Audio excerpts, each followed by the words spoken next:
मध्य स्वर्णिम अब डिजिटल पर भी उपलब्ध है। लॉग ऑन करें www.madhyaswarnim.com। हमारे चैनल को फेसबुक और यूट्यूब पर लाइक करें, सब्सक्राइब करें और हाँ, बेल आइकॉन दबाना ना भूलें, क्योंकि यहाँ मिलेगी सच्ची खबर, सबकी खबर।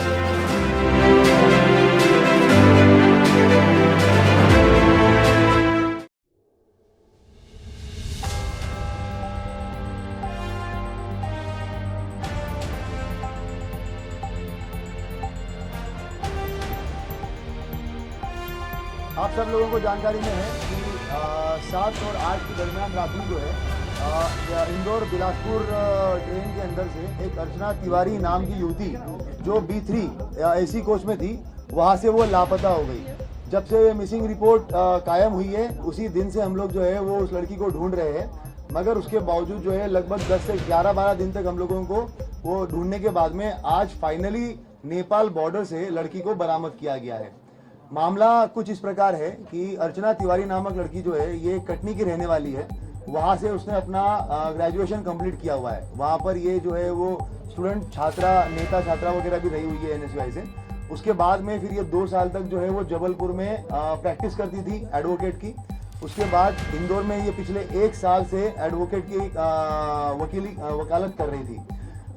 इसी दरमियान जो है इसके परिवार वालों की तरफ से लगातार इसको रिश्ते वगैरह आ रहे थे, जिसमें इसको शादी नहीं करनी थी। लगभग 3 से 4-5 शादी के प्रपोजल आने के बाद में कुछ इश्यूज हुए, शादियाँ टूटी या जिसको नहीं करना था उसने ना बोल दिया।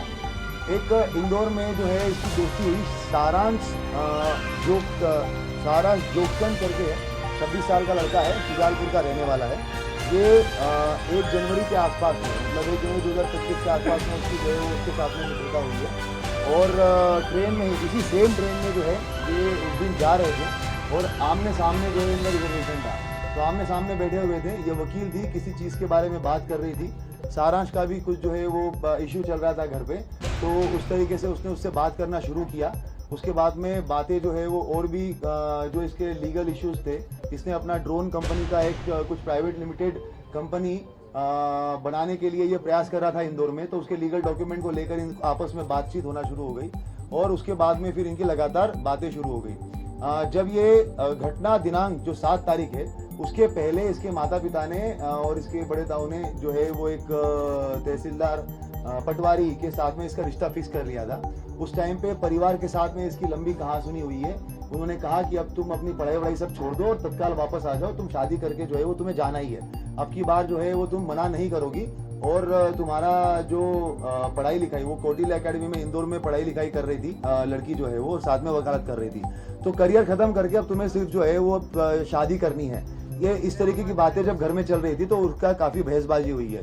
लड़की का जो है वो पढ़ने का मूड था और साथ साथ में अभी ये वकालत और सिविल जज की तैयारी करने का मूड था। तो इसने अपने इस दोस्त को, जो सारांश इसका दोस्त था, तो इससे बात करी। 6 तारीख को ये हरदा में केस के सिलसिले में गई थी, हरदा के आसपास में। वहीं पे ढाबे पे बैठ के एक तेजिंदर करके है, तेजिंदर सिंह और सारांश और लड़की, इन तीनों की बैठ के बात हुई। वहाँ पे इन लोगों ने प्लान किया कि किस तरीके से जो है अगर हम लोग मतलब बेसिकली ये छोड़ के भाग जाना है। तब ये भी बात हुई थी कि भाग जाना है तो अभी भाग जाते हैं, तो इतना सब कुछ करने की ज़रूरत क्या है। मगर उस टाइम पे ये बात हुआ कि ऐसा नहीं, अगर ऐसे करेंगे तो वो पता चल जाएगा। ये जो इंदौर बिलासपुर ट्रेन जा रही है वहाँ पे हम बैठेंगे, चलती ट्रेन में से अगर चले जाएंगे तो बहुत सारी हो सकता है कि मिसिंग पर्सन रिपोर्ट कायम होगा। मिसिंग, क्योंकि वो खुद भी एडवोकेट थी, वो ये जानती थी कि भाई GRP में मामला कायम होगा और वहाँ पर बहुत ज़्यादा ये मिसिंग पर्सन वगैरह जो है वो ऐसे होते रहते हैं, तो हो सकता है कि वो मामला जो है वो ऐसे ही निकल जाए और उसके बाद में हम लोग जो है वो अपनी अलग आइडेंटिटी से अपनी अगली लाइफ स्टार्ट मैं अपनी अगली लाइफ स्टार्ट कर लूँगी। इस तरीके से इन लोगों ने प्लान बनाया। तेजिंदर जो है ये एक गाड़ी चलाने वाला ड्राइवर था। ये इसके संपर्क में जो है वो पिछले लगभग 3-4 महीने से आया हुआ था। तेजिंदर जो है वो सारांश के थ्रू इसके संपर्क में आया था। ये कहीं पे भी जाना जाती थी, माहेश्वर या बाकी सब जगहों पे, तो ये तेजिंदर के साथ में ही जाती थी, तो तब से इसको जानती थी। ये इटारसी रेलवे स्टेशन के पास में रहता था। तो इनकी बात हुई कि कहाँ पर CCTV कैमरे नहीं है, तो तेजिंदर ने बताया कि इटारसी रेलवे स्टेशन जो है वो मैं बहुत अच्छे से जानता हूँ, वहाँ पर जहाँ पर कैमरे नहीं है वहाँ से मैं उसको लेके चला जाऊँगा। तो डिसाइड हुआ कि ये इंदौर से बैठेगी। उसके बाद में फिर जब ये ट्रेन में बैठी है तो इसने सारांश को फ़ोन किया है। कपड़े जो है वो सारांश शुजालपुर में रहने वाला है सारांश, और इंदौर में अप डाउन करता है। वहाँ से ये कपड़े खरीद के लेके आया उसके। ये एक अपनी XUV 700 XUV गाड़ी से जो है वो बाय रोड वहाँ पे इटारसी तक आया और नर्मदापुरम तक आया। नर्मदापुरम में इसको तेजिंदर मिला। तेजिंदर के साथ में इसने उसको कपड़े दिए। तेजिंदर जो है वो नर्मदापुरम में ट्रेन में बैठा हुआ है। ट्रेन में बैठने के बाद में इसने लड़की को कपड़े दिए। उसके बाद में जो सारांश है ये लड़का पहुंचा इटारसी बाय रोड। उसके बाद लड़की ने जो है वो अंदर ही अंदर कपड़े वपड़े चेंज किए ताकि उसको कोई पहचान ना सके। उसके बाद में ये B3 कोच में ये थी, मगर ये A2 कोच से अलग से बाहर निकली इटारसी में। इटारसी में ऐसे बाहर निकली कि क्योंकि तेजिंदर को पूरा पता था कि कैमरे का सिस्टम कहाँ पे है और कहाँ पे नहीं है, तो आउटर एरिया में इसने जो है वो लड़की को उतारा और वहां से उसको लेके चला गया। और बाहर जो है वो सारांश वेट कर रहा था। सारांश वेट कर रहा था तो वहां पर उसने जो है वो लड़की को लेके जाकर सारांश को दे दिया। लड़की ने अपने मोबाइल और घड़ी जो है वो तेजिंदर को दे दी और बता दिया कि भाई इसको जो है ये आपका बागतवा और मिडघाट वाला जो एरिया है उस तरफ कहीं तो फिकवा देना ताकि ये बात हो जाएगी। तेजिंदर से उसने ये भी बात की थी कि हम लोग 3-4 लड़कों से एक रिपोर्ट लिखवा देंगे कि भाई कोई तो लड़की जो है वो यहाँ पे गिर गई है करके ऐसा। और ट्रेन में जब आगे गाड़ी वाड़ी रहेगी तो वहाँ पर हम लोग जो है वो कंप्लेन करवा देंगे। ये सारी बातें हो गई और उसके बाद में उसको मोबाइल और घड़ी वगैरह दे दिया। लड़की जो है वो सारांश के साथ में आगे चली गई। कोइंसिडेंटली सारांश ने एक व्यक्ति को भी साथ में लेके आया था, तो वो भी उसको भी हम लोगों ने राउंड अप करके उससे बयान लिए हुए, वो चश्मदीद गवाह है। उसके बाद में घटना ये हो गई कि तेजिंदर को उसी टाइम पे दिल्ली की पुलिस उठा के लेके चली गई। क्यों? कारण तेजिंदर जो है वो किसी फ्रॉड के मामले में आरोपी था। तो उसी रात सेम रात को 1 बजे जो है वो ये घटनाक्रम होता है और अगले 1 घंटे में तेजिंदर को पुलिस उठा के लेके चली जाती है। अब जब ये पूरा मामला हमारे पास में आता है, लड़की जानबूझ के सामान पूरा के पूरा सीट पे छोड़ के गई ताकि हम लोग ये सोचे कि लड़की हो ना हो कहीं पे गिरी है, वो कहीं पे भागी नहीं है। अगर भागती तो पूरा सामान लेके जाती। ये पूरा सोच के प्लान करके जो है वो सामान वहीं पर रखा गया। उसके बाद में जैसा कि उसने सोचा था, जब हमारे पास में मामला आया, सारा डिस्कशन हुआ, बात यही हुई कि जो सामान जो है वो पूरा के पूरा छोड़ के चली गई है। छोड़ के गई इसका मतलब कहीं ना कहीं गिरी होगी। और मिडघाट और वो वाले एरिया का भी जानबूझ के वो मोबाइल जो है वो उसी एरिया में बंद हुआ था। तो हम लोगों ने वहाँ पर पूरा सर्चिंग ऑपरेशन भी चलाया, पूरे थानों में भी हम लोगों ने बात करी, वो सारी चीज़ें करी। मगर उसी टाइम पे एक चीज़ और, सारांश के साथ में जब बात हुई थी तो स्टार्टिंग में जब जनवरी में उसकी बात हुई थी तो कॉल पे बात होती थी, मगर उसके बाद में व्हाट्सएप कॉल हुआ। तो वो उस वजह से जो है उसके साथ में वो बातें जो है वो पीडीआर में डिटेक्ट नहीं होता।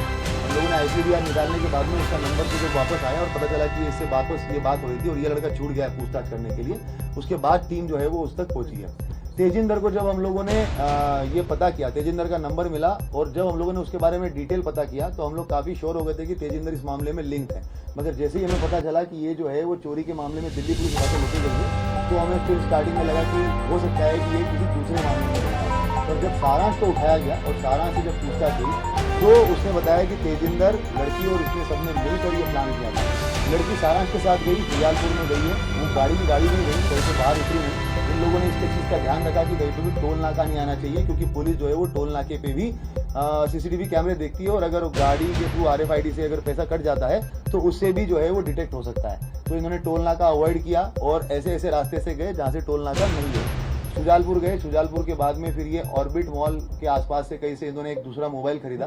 और लड़की, जब तक मीडिया में इस चीज़ का काफ़ी हाइप हो गया था तो जितना इनको एक्सपेक्टेशन था कि मामला एकदम सिंपल तरीके से निपट जाएगा, तो वो लगने लग गया कि अब तो ये नहीं होगा, तो इसको मध्य प्रदेश छोड़ के कहीं पे जाना पड़ेगा जहाँ पे अलग भाषा के लोग हैं। तो इन्होंने हैदराबाद चूज़ किया।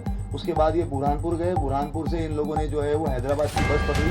हैदराबाद में जाने के बाद में ये 2 दिन 1 रात जो है वो हैदराबाद में रहे। फिर जब मामला और ज़्यादा हाइप पकड़ने लग गया तो जो सारांश है, ये ड्रोन का जो एक नया स्टार्टअप इसने डाला हुआ है और इसका जो क्लाइंट बेस है वो नेपाल में भी कुछ है। तो इन लोगों की पहले वो बात हो चुकी थी, तो इनकी बात हुई कि अब इसको जो है वो भारत छोड़ के हम लोग नेपाल की तरफ चले जाएंगे। उसके बाद फिर इन्होंने बस पकड़ी, बस पकड़ के जोधपुर से दिल्ली, दिल्ली से उसके बाद में वो काठमांडू चले गए, लड़की काठमांडू चली गई। लड़का जो है वो वापस आ गया और लड़के ने ये भी किया कि जो इसका मोबाइल था उसको जब मेन टाइम था उस टाइम पर उसने एरोप्लेन मोड पर करके पूरा बंद कर दिया बाकी टाइम में मोबाइल जो है वो अपना वहीं पे रखकर और दूसरी सिम इशू करवा के पिता के नाम पे उस मोबाइल को उसने पूरा टाइम चलाया। क्योंकि जब सारांश का नाम अगर आए तो मोबाइल जो है वो इंदौर में ही दिखे और उसके ऊपर कोई शक ना जाए। और पिता की अलग से, क्योंकि नई सिम थी, वो तो कुछ कहीं पे कुछ कनेक्शन था ही नहीं उस चीज़ का, तो वो सिम जो है वो उसने अपनी अलग से इस्तेमाल किया। काठमांडू छोड़ के ये वापस आ गया। उसके बाद में 3-4 दिन तक रहा, जब पुलिस ने इसको राउंड अप किया हम लोगों ने सारांश को। और उसके बाद में जब चीज़ें निकल के आई तो उसके थ्रू नया नंबर जो था उससे बात कर और उसको वहाँ से बॉर्डर तक बुलवाया गया और बॉर्डर पे लाके पूरी पुलिस की मदद से हम लोगों ने जो है वो लड़की को बरामद किया। बरामद करके जो है वहाँ से दिल्ली, और दिल्ली से अभी सुबह फ्लाइट से यहाँ पे लेके आए हैं। मध्य स्वर्णिम अब डिजिटल पर भी उपलब्ध है। लॉग ऑन करें www.madhyaswarnim.com। हमारे चैनल को फेसबुक और यूट्यूब पर लाइक करें, सब्सक्राइब करें और हाँ, बेल आइकॉन दबाना ना भूलें, क्योंकि यहाँ मिलेगी सच्ची खबर, सबकी खबर।